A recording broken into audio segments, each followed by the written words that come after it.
Fidel de Médicis Hidalgo.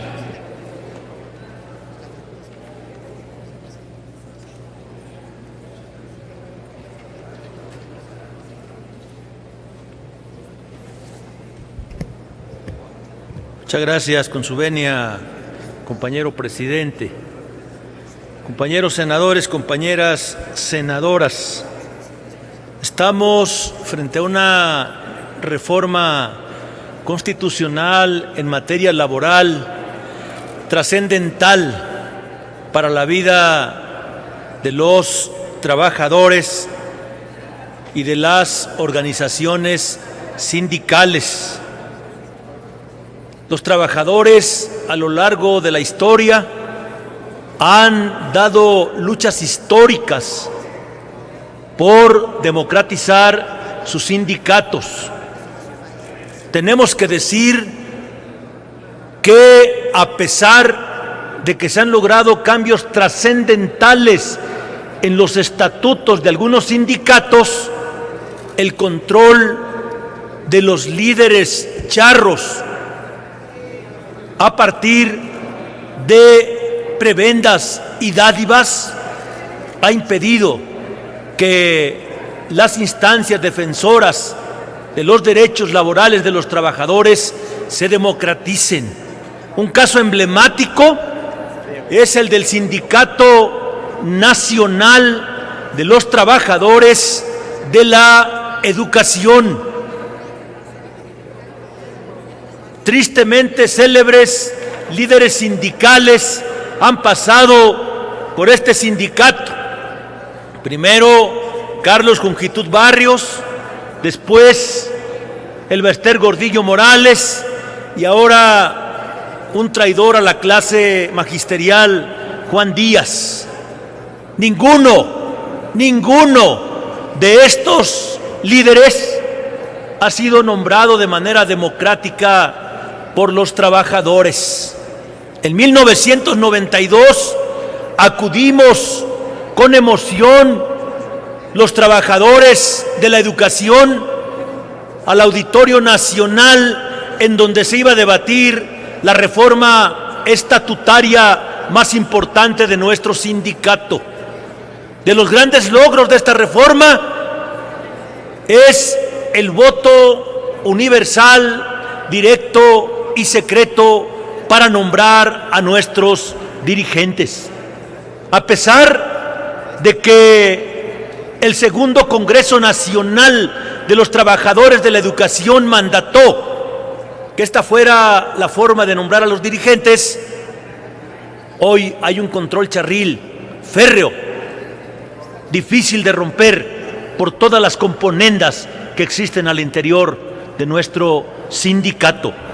El cambio de paradigma en materia laboral, sin duda que pone en efervescencia los corazones de los trabajadores, porque en todos los trabajadores, tanto del sector privado como del servicio público, tendrá que acatarse la reforma que estamos planteando en el artículo 123 en lo que tiene que ver con la resolución de conflictos entre sindicatos, la solicitud de la celebración de un contrato colectivo y la elección de los dirigentes.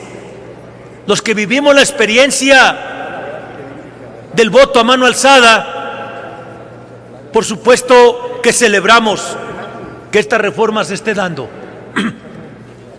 Era traumático ver al director de la escuela pararse al frente de la asamblea y vamos a nombrar a nuestro secretario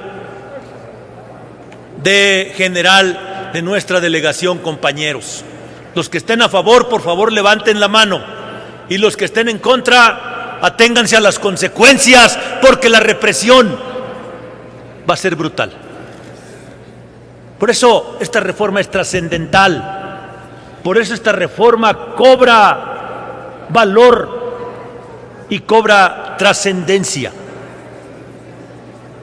Pero además de este asunto tan importante, también tenemos que decir que el cambio de paradigma logra quitarle el control al Ejecutivo, tanto federal como a los ejecutivos estatales, en materia de controlar los juicios que promueven los trabajadores, ya sea de manera colectiva o de manera individual. Un solo presidente de una junta no mueve un dedo si no se le ordena el dador del poder en México, que es el presidente de la República.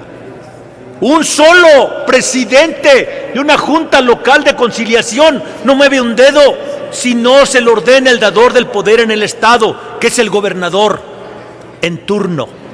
Por eso esta reforma es trascendental, por eso este cambio de paradigma abre una expectativa sin precedente en México. Y los senadores de la República, de manera unánime, estoy convencido que vamos a votar esta reforma constitucional por el bien de los trabajadores. Se van a eliminar situaciones de juicios interminables en donde se afectaba al sector productivo y donde se afectaba al trabajador. Al sector productivo porque la tardanza hacía que se hicieran juicios con cantidades impagables y cuando se tenía que pagar se afectaba al sector productivo, y al trabajador se le metía a un calvario de esperar años y años y años para una resolución de un conflicto, y muchas veces el trabajador ya no gozaba del laudo a su favor porque se moría antes de que se le diera la solución, y se le daba la solución cuando ya estaba 3 metros bajo tierra. Sin duda, el hecho de que hoy sean los tribunales los que diriman los conflictos coadyuvará a que la justicia sea pronta y expedita. Y un tema que este Senado no debe ignorar: tenemos que promover que tanto al Poder Judicial de la Federación se le otorgue un presupuesto suficiente para poder soportar la carga de trabajo, porque si no sostenemos presupuestalmente este cambio de paradigma, los tribunales van a colapsar, porque la carga de trabajo se va a incrementar de manera muy importante. Por eso es necesario que en los estados a los tribunales superiores de justicia también se les incremente el presupuesto. ¿Estarán preparados para este cambio de paradigma? Bueno, el tiempo dirá si sí o no. Solamente el tiempo dirá si sí o no. Hoy el Senado de la República hace su trabajo. No recomendamos el tema presupuestal. Debería ponerse aquí un apartado en esta reforma constitucional que se garantice el presupuesto necesario para poder garantizar que este cambio de paradigma se aterrice sin ningún problema y se cumpla con una aspiración histórica de los trabajadores: que la justicia sea pronta y expedita. Por su atención, muchas gracias. Gracias, senador Fidel de Médicis.